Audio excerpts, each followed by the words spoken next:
եւ հաստատական լինելու համար, որովհետեւ էլի պատկերացնում եմ, թե ինչ ծանր եւ դաժան փորձությունների միջով եք անցել այս ընթացքում եւ գնահատելի է այդ ձեր ամրությունը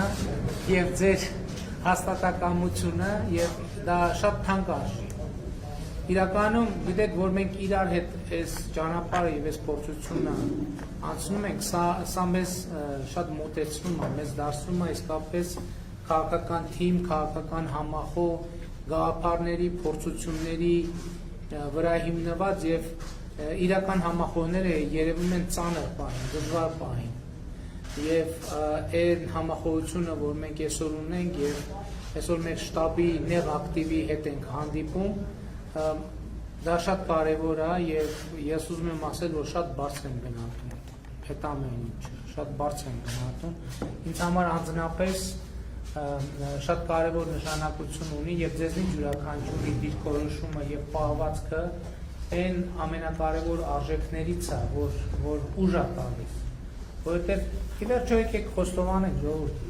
մենք այդ պատերազմի ծանր փորձությունից հետո միայն ու միայն ժողովրդի դիրքորոշման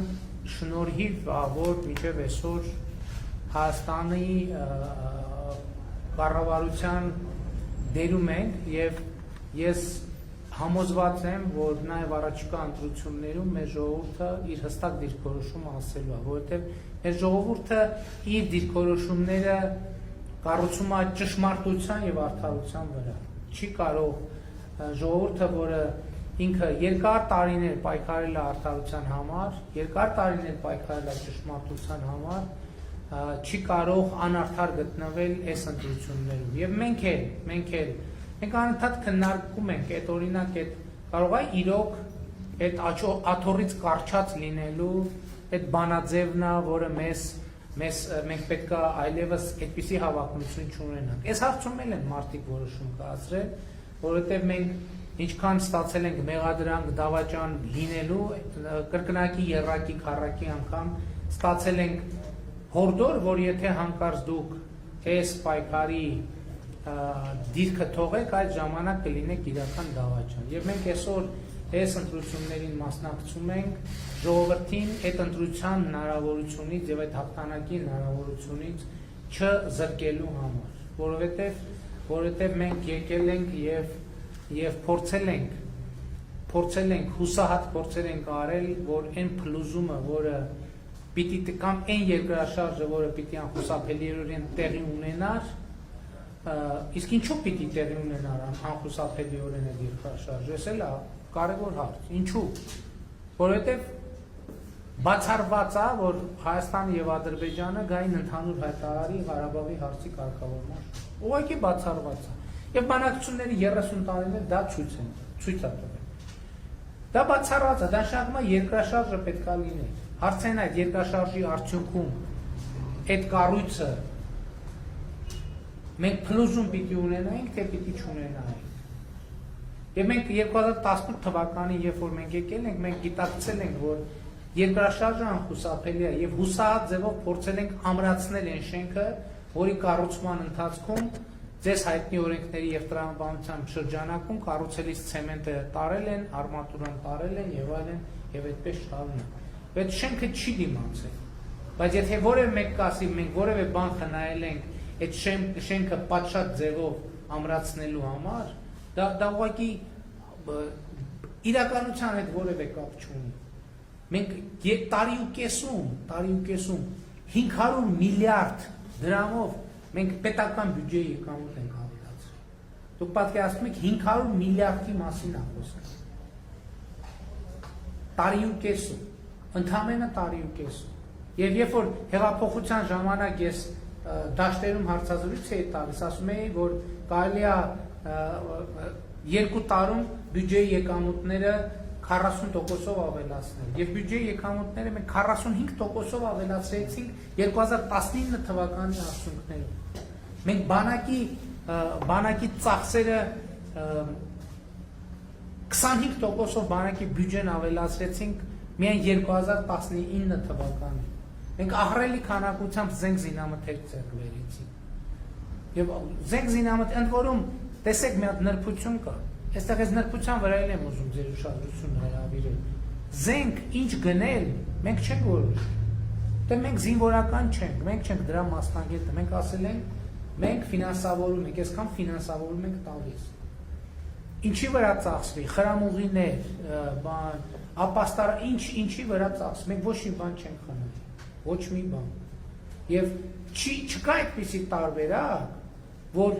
ասեն, որ 2018 թվականից հետո ասեն են, այ մեզ սենց զենք ա պետք,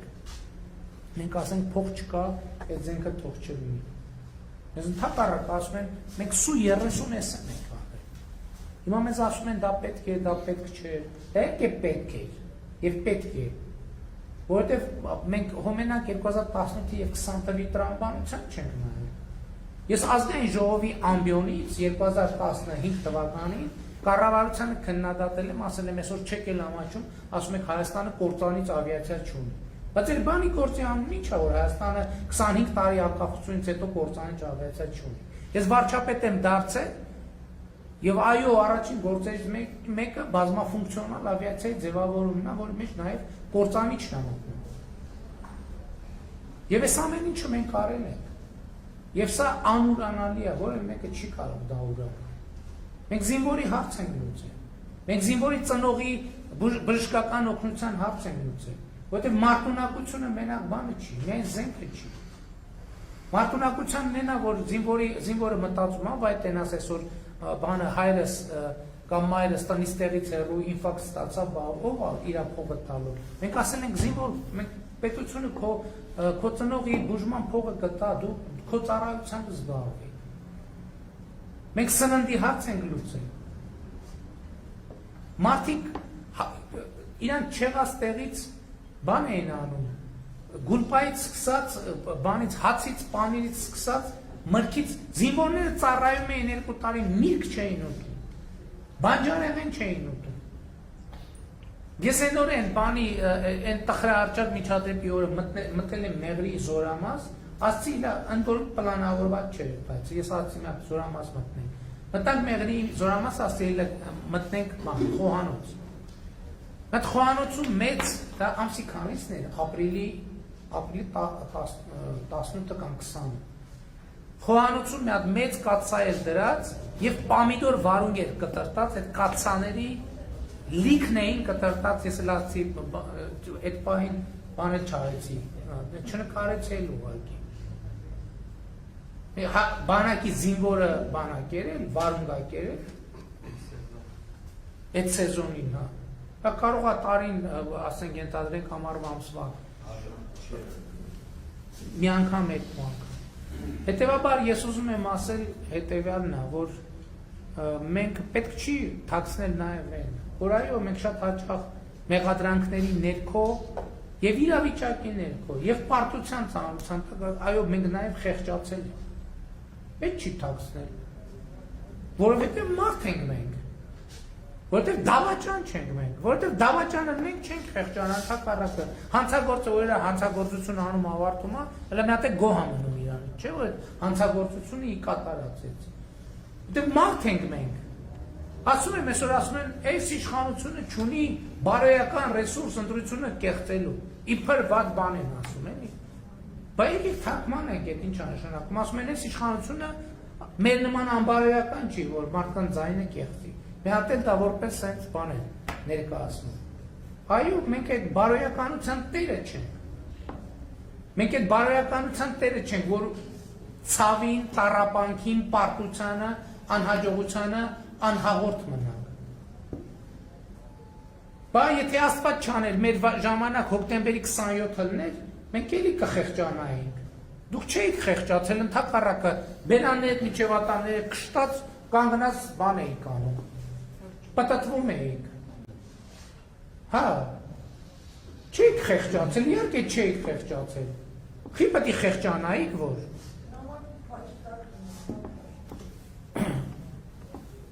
Այո, այդ մեր թերություններից է, բայց դա նաև մեր առավելություններից է։ Որովհետև այդտեղ էլ ուրիշ խնդիր կա։ Մենք ուզում ենք մեր բանը, մեր նպատակադրումը եղել է, որ երկրում ինստիտուտներ կան։ որ արդարադատությունը անձնական քմահաճույքներից ձևավորված չլինի։ Այո,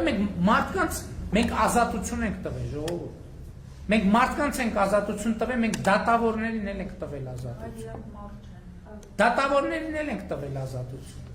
Մենք մարդկանց էլ ենք տվել ազատություն, որովհետև այսօր ես վիճակագրությունը հրապարակել եմ մի քանի անգամ, այսօր Հայաստանի Հանրապետության երրորդ հանրապետության պատմության մեջ ամենաքիչ թվով կալանավորված եւ դատապարտված անձը կա քրեակատարողական հիմնարկներում։ Դրանք հազարավոր մարդիկ են։ Դրանք հազարավոր ընտանիքներ են, որոնք հացից զրկվել են, բայց մյուս կողմից իրենց կալանավորներին հաց տալիս չեն եղել։ Այդ մարդիկ իրենց չեղած տեղը, իրենց տուժած տեղը մի հատ էլ պարտքերի տակ են ընկել, որ բանում գաղութում կալանավայրում կալանավոր պահեն։ Այսօր երրորդ հանրապետության պատմության մեջ առաջին անգամ կալանավորը պետության տված հացը ուտում է։ Եվ պետության տված, ես էլ եմ բանտում նստել։ Պետության տված հացը ուտելը նշանակում է բան տենց անճարի էլի, որ ընդհանրապես բան ես։ Այսօր մարդիկ պետության տված հացը ուտում են, որովհետև դա արժանապատիվ է, որովհետև մարդ զգում են, որ պետությունը նույնիսկ դատապարտյալին, նույնիսկ որն է կալանավորված անձին եւ դատապարտյալին վերաբերվում է արժանապատվորեն։ Ասում են Հայաստանում հեղափոխություն եղել է, թե չի եղել, բայց հեղափոխությունը պոզով փոչով է լինի։ Բայց հեղափոխությունը մարդկանց ազատություն է տվել։ Այդ հեղափոխությունը, եւ այո, այդ հեղափոխությունը մարդկանց ազատություն է տվել այնքան, որ այս ընտրություններով մարդիկ կարող են իրենց զրկել իրենց ազատությունից։ Այո, այդ ազատությունը տվել է։ Եվ ոչ մի իլյուզիա չլինի, ես մենք չենք պատրաստվում ոչ մի քվեաթղթիկ, ոչ թե չենք պատրաստվում, դա չկա, դա չի կարող լինի։ Դա ուղղակի որ եթե մարդկային գիտակցությունը համարենք բան համակարգչային ծրագրի նման մի բան, մեր ծրագրի մեջ այդպիսի ծրագիր չկա, ընտրություն կեղծել, չկա այդպիսի բան։ Եվ մենք հպարտ ենք դրանով։ Եվ դա է հեղափոխությունը։ Իսկ այն երկրաշարժը, որ եղել է, եւ այն փլուզումը, որ տեղի է ունեցել։ Հիմա փառք Աստծո դա արդեն բոլորին է հասկանալի եւ տեսանելի։ Ընդ որում դա ոչ թե սուբյեկտիվ քաղաքական գնահատական է, դա փաստերով, փաստաթղթերով ապացուցվող բան է։ Ով էր մեզ այսօր ասում են, եկել են մեղրի են տալիս։ Հետո ես իմացա, որ այդ մեղրի տվողների կուսակցության ներկայացուցիչներն են այդ դեպոս սարքողները։ Մարդը դրել է պաշտոնապես անվտանգության խորհրդի նիստին, եւ եթե չլներ Վազգեն Սարգսյանի, Կարեն Դեմիրճյանի դիրքորոշումը, եւ եթե չլներ մեծ հաշվով, մեծ հավանականությամբ նաեւ Ադրբեջանն է մերժել այդ ծրագիրը։ Մեղրի տալու process-ը պաշտոնապես օրակարգի մեջ դրած ընթաց տված մարդիկ այսօր եկել են մեզ ասում են մեղրի եք տալիս։ Ո՞վ է մեղրի հարց քննարկել։ Ում հետ է մեղրի հարց քննարկել։ Երկաթուղի,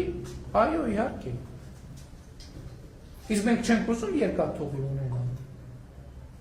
Երկաթուղի պետք է մեր տարածքով էլ ասնից, եթե մենք ուզում ենք երկաթուղի ունենալ, պետք է ուրիշի տարածքով։ Իսկ ո՞վ ասել որ դա միջանցք է։ Կամ ընդհանրապես ինչ է նշանակում միջանցք։ Էդ էլ է պետք պարզաբանել, միջանցք ասելով ինչ նկատի ունեն։ Որտեվ կա, հիմա շատ են խոսում, հյուսիս-հարավ տրանսպորտային միջանցք։ Հիմա Հնդկաստանը օրինակ խոսել է, որ Իրան-Հայաստան Սևծովիապով տրանսպորտային միջանցք ստեղծեն։ Այդ իմաստով միջանցք մենք ոչ մի խնդիր չունենք, որտեղ խոսքը նրա մասին է, որ հաղորդակցության ուղի բացել։ Բայց ոչ մենք հող ենք տվել, մենք կռիվ ենք արել հողի համար։ Կռիվ ենք արել մենք հողի համար։ Եվ մենք ուրիշների կյանքի գնով չենք, միայն։ Ես ոչ թե անձնական պահ եմ ասում, շատ կարևոր պահ։ Ընդեղ այդ հողում, որտեղ զոհվել են, մեր հազարավոր եղբայրներ, իմ որդին էլ այնտեղ եղել, այդ առաջնագծում։ Իմ որդու հետ նույն խրամաբջիջում գտնված տղան, որի անուն ազգանունը կա, ես չեմ ուզում ուղղակի տղայի անուն ազգանունը անընդհատ բան անել։ Աստված հոգին լուսավորի եւ մյուսներին նույնպես։ Անուն ազգանունը կա, այդ արկը չէ կարող ընտրել, որ իր պայթյունից երկու հոգի խրամաբջիջում գտնվող, մեկը այս անձնագրի ինչ համարովը պետքա զոհվի, մյուսը պետքա կենդանի լինի։ Մենք ուրիշի հաշվին չենք արել։ մեր հաշվին այդ չեմ վախենա ասել, այդ պատերազմը մեր ընտանիքը այդ պատերազմը ամենածանր ձևով է իր վրա տարել, կրել եւ շարունակում կրել։ Եվ անկեղծ պիտի ասեմ, ես հպարտ եմ այդ ճանապարհով, որ կարեցել ենք կանգնենք այդքանից հետո։